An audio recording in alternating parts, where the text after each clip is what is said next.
जय भीम, नमो बुद्धाय, जय भारत। मैं हूं नानक चंद, फाउंडर डायरेक्टर जीवन सुरक्षा संकलन और प्रधान संपादक मधु संकलन। जसमोहन विहारी के नाम से इस रूप में मुझे लोग जानते हैं। मित्रों, कोई भी हलचल, कोई भी बात जब होती है तो विचारक चुप नहीं रह सकता। हालांकि ना अभी मेरे पास मैंने उतना अध्ययन किया है, ना समय है। मैं रास्ते से गुजरते हुए मैं पिछले जो 2 दिनों में मैंने वीडियो सुने हैं उन पर मैं बात करना चाह रहा हूँ। गत दिनों 5 अक्टूबर को दशहरे के दिन भारत में बहुत से स्थानों पर, जैसे हर साल किया जाता है विजयदशमी पर, बौद्ध धर्म को ग्रहण करते हैं लोग। जो वैज्ञानिकता की तरफ से विज्ञान की तरफ बढ़ते हैं, जो शिक्षा में बढ़ रहे हैं, वो लोग बौद्ध धर्म को ग्रहण करते हैं। और ऐसा कोई इस 5 अक्टूबर को नया नहीं हुआ है, और ये 14 अक्टूबर 1956 से चला आ रहा है, जिस दिन बाबा साहब भीमराव अंबेडकर ने हिंदू धर्म त्याग कर और बौद्ध धर्म ग्रहण किया था। लेकिन 5 अक्टूबर को जो हुआ, हालांकि उस समय वो बहुत अच्छा नहीं लगा, लेकिन अब मैं कहता हूँ कि वह अच्छा ही हुआ। मैं बुद्धिज़्म से बहुत समय पहले से जुड़ा हुआ हूँ। 1978 में मैंने बौद्ध धर्म से, तो नहीं कहेंगे, जो बौद्ध विचारधारा है, जिस कारण से बुद्ध कहलाए, उन्हें जो ज्ञान प्राप्त हुआ, जिस विधि से ज्ञान प्राप्त हुआ, वह है विपश्यना साधना। और विपश्यना साधना से मैं 1978 में जुड़ा। यह बात और है कि मुझे जहाँ तक पहुँचना चाहिए वहाँ तक नहीं पहुँच पाया, क्योंकि हम लोगों का आर्थिक बैकग्राउंड जो होता है वो सभी के समक्ष है, तो किन्हीं कारणों से मैं उतना आगे नहीं बढ़ पाया। लेकिन ये जो 22 प्रतिज्ञा मैंने पहले भी पढ़ी थी, और मुझे उसमें कोई ऐसी बात नहीं दिखाई दी जिससे इतना बड़ा बवाल हो। 5 अक्टूबर को आदरणीय राजेंद्र पाल गौतम द्वारा उन प्रतिज्ञाओं को दोहराने पर जो बवाल मचा, और जो बीजेपी की बौखलाहट सामने आई, जिसने दबाव देकर, जो कह रही है कि कथित रूप से कि उन्होंने दबाव देकर इस्तीफ़ा दिलाया, किंतु ऐसा नहीं है कि उन्होंने दबाव दिया इसके कारण से गौतम जी ने इस्तीफ़ा दिया हो। उनके इस्तीफ़ा देने का कारण कुछ और है, जिसकी बात मैं अगले वीडियो में करूँगा। नहीं तो दबाव के कारण वे इस्तीफ़ा देने वाले नहीं हैं। लेकिन इससे एक बात बहुत अच्छी हुई कि हमारी 22 प्रतिज्ञाएं भारत में तो घर घर पहुंच ही गई। अभी 15 अगस्त पर हमने घर घर तिरंगा लहराया, और हमने घर घर संविधान पहुंचाने का अलग जगाया था। लेकिन एक ये बहुत बढ़िया बात हुई 5 अक्टूबर को कि उन्हें इस्तीफ़ा देना पड़ा। उन्होंने इस्तीफ़ा दिया। और मुझे और भी बात करनी है कि अरविंद केजरीवाल ने, जो किसी न किसी रूप से बुद्धा अनुयायी हैं, उन्होंने चुप्पी साधे रखी। आखिर क्यों, इसका जवाब वो देंगे, लेकिन इसके भी बहुत बढ़िया परिणाम आए। अगर वो चुप नहीं रहते और वे बोलते, तो हो सकता है कि हमारी 22 प्रतिज्ञाएं इतनी दूर तक नहीं पहुंचती।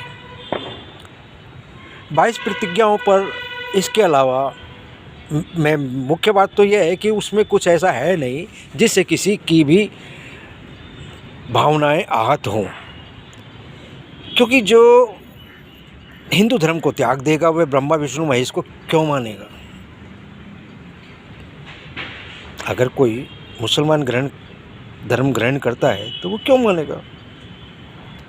वो धर्म ग्रहण करता है, उसको विश्वास नहीं है, वो क्यों मानेगा? और इससे भी ज़्यादा गहन विचार ये है कि पहली बात तो धर्म परिवर्तन की आवश्यकता क्यों हुई? इस बवाल मचाने से ज़्यादा अगर बीजेपी या और कोई भी पार्टी इस बात पर ध्यान दे कि आखिर कथित दलित भाइयों को ये धर्म छोड़ने की ज़रूरत क्यों पड़ रही है, ख़ास तौर से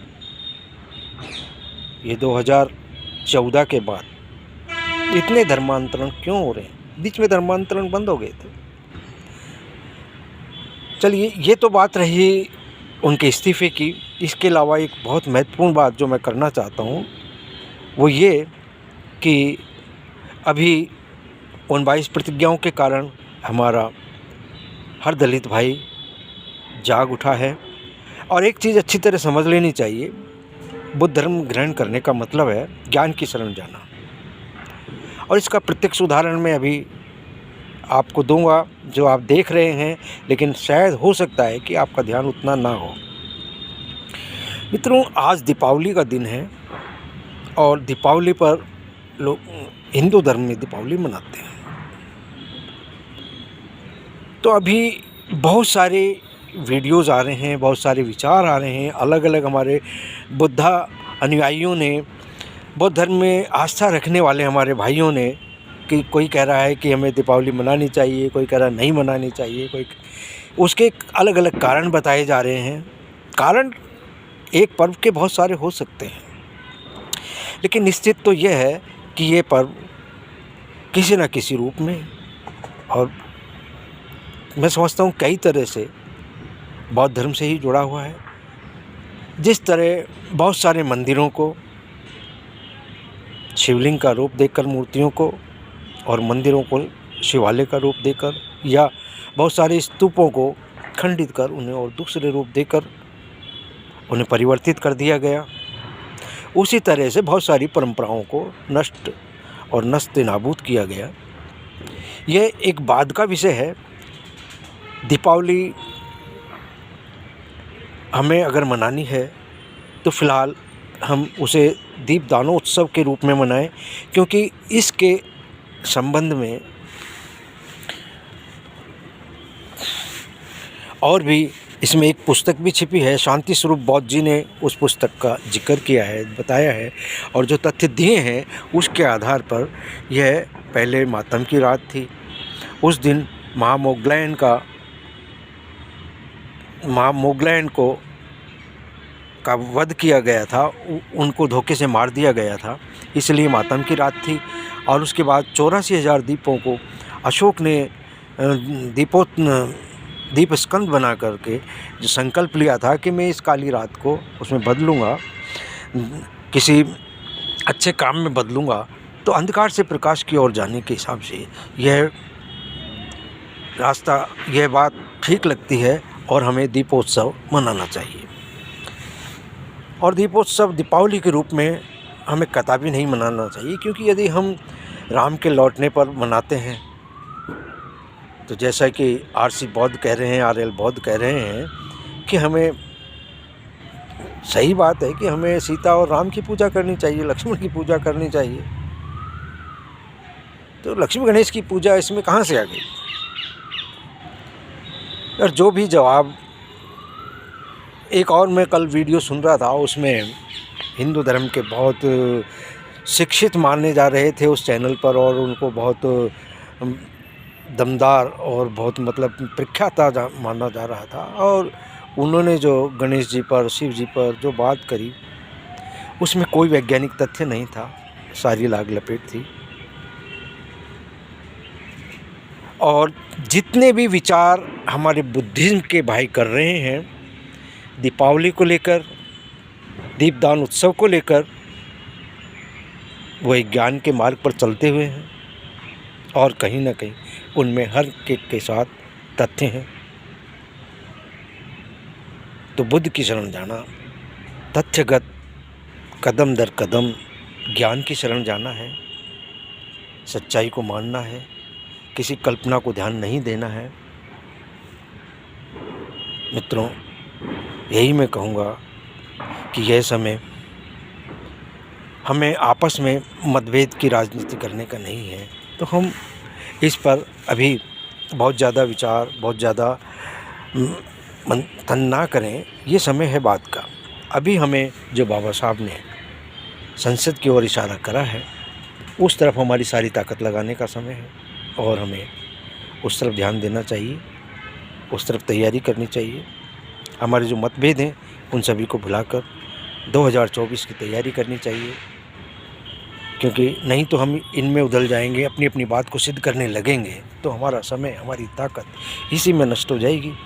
तो मेरा निवेदन है, हम अपनी जगह सब सही हो सकते हैं क्योंकि तथ्यगत बात कर रहे हैं। एक वीडियो में सतीश बौद्ध जी भी कहते हैं कि कहीं भी इस पर्व का जिक्र नहीं आता है। ठीक है, उसका मंथन हम बाद में करेंगे, लेकिन अभी हमारा लक्ष्य बाबा साहब की उस उंगली की तरफ होना चाहिए जिसका इशारा संसद की ओर है। हम सारे कामों को भूलकर, सारे भ्रमों को भूलकर, सारे अन्य विचारों को भूलकर अभी हमने मिशन 2024 अपनाना है, उसकी तैयारी करनी है। और एक बात और, जो बुद्धिज़्म से जुड़े हुए हैं, जो अवेयर हैं, वो तो दीपदान उत्सव मना लेंगे या दीपावली नहीं मनाएंगे, लेकिन हमारे बहुत से SC ST OBC भाई दीपावली से इस कदर चिपके हुए हैं कि आप उन्हें ज़बरदस्ती मना करोगे तो उन्हें बुरा लगेगा। इस पर ज़्यादा जोर ना देकर अभी हमें बाबा साहब के फॉलोवरों को, भगवान बुद्ध के मानने वालों को एकमत होना चाहिए और ये सोचना चाहिए बाबा साहब क्यों कहलाए, क्यों थे और बुद्ध क्यों थे। इसके पीछे है समानता, समता, करुणा, मुदिता, प्यार, मानवता। मानवता मुख्य चीज़ है जिसने भगवान बुद्ध को बुद्ध बनाया। मानवता मुख्य चीज़ है जिसे बाबा साहब भीमराव अंबेडकर को बाबा साहब अंबेडकर बनाया। पेरियार, ये सब, फूले साहब, ये सब बात करते हैं मानवता की। हम हिंदू और बौद्ध धर्म का नाम भी छोड़ दें तो भी इस सच्चाई में ताकत है कि वे मानवता की बात करते हैं, मनुष्यता की बात करते हैं। हिंदू धर्म में कहीं भी अधिकतर उनके ग्रंथ कहते कुछ हैं, करते कुछ हैं। राम के वनवास से लौटने पर दीपावली मनाई जाती है, पूज रहे हैं लक्ष्मी गणेश को।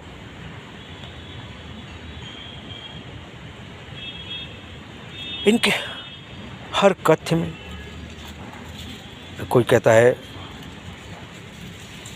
ब्रह्मा मुख से पैदा हुआ।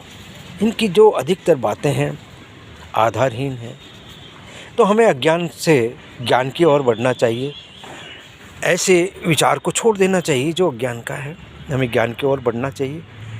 बुद्ध का विचार, हर बात वैज्ञानिक तथ्य पर, कसौटी पर कसी हुई होती है।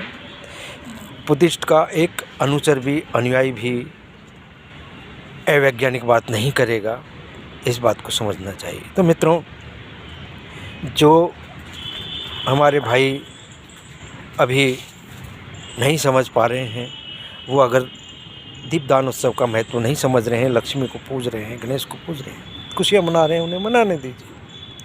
हमारा प्रयास है समझाना। आज नहीं वे कल समझेंगे, क्योंकि जो सच्चाई है, सफ़ेद को काला कहने से काला नहीं हो जाता। हरे को नीला बहुत से लोग हरे को नीला कहते हैं, नीले को हरा कहते हैं, लेकिन कलर तो वही रहेगा ना। अगर हरे को कोई नीला कह रहा है या नीले को कोई हरा कह रहा है तो कलर तो है जो ही रहेगा। तो मित्रों, सच्चाई रहेगी। हमें जो अवेयर हो चुके हैं उन्हें दीपावली के रूप में इस पर्व को कदापि नहीं मनाना चाहिए, कतई नहीं मनाना चाहिए, क्योंकि यह बुद्धिज़्म से जुड़ा कोई पर्व नहीं है। और इस दिन मैंने इस पर एक आर्टिकल भी लिखा है जिसकी PDF मैंने डाली हुई है।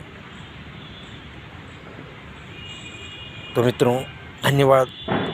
मैं समझता हूँ वीडियो थोड़ी लंबी हो गई, लेकिन बात कहनी थी। और अभी हम इसमें हमारी ताकत ना लगाएं कि ये बुद्धिज़्म का त्यौहार है या हिंदुओं का त्यौहार है। जो जैसे मनाता है, जितना जो अवेयर हो गया, जितनी सीढ़ियाँ जिन्होंने चढ़ गए, उन्हें उतनी दूर की दुनिया दिखाई देगी। जो बिल्कुल सीढ़ियाँ नहीं चढ़े हैं, समतल खड़े हैं, उनके सामने अभी बहुत बाधाएं हैं, बहुत सारे आवरण हैं जो आए हुए हैं जिनसे सच्चाई नहीं दिखेगी। तो जो ज्ञान के मार्ग पर जितना ऊंचा उठ गया, जितना ऊंचा चढ़ गया, जितना आगे चला गया, उसे उतनी सच्चाई मालूम होती जाएगी। खुशी की बात यह है कि जितने भी हमारे बुद्धिस्ट भाइयों ने जो विचार रखे हैं वो सारे तथ्यात्मक विचार हैं, उनके पीछे लॉजिक है। लेकिन कल मैंने जो वीडियो सुना था उसमें जो उन्होंने बातें कही थी उनका सत्य से, तथ्य से कोई लेना देना नहीं था, केवल वे अपनी बात को बचा रहे थे। नमस्कार मित्रों। और अज्ञान से ज्ञान के मार्ग पे जाने का नाम ही बुद्धिज़्म की ओर बढ़ना है। बुद्धम शरणम गच्छामि का अर्थ गौतम बुद्ध की शरण कदापि नहीं, ज्ञान की शरण पे जाना है।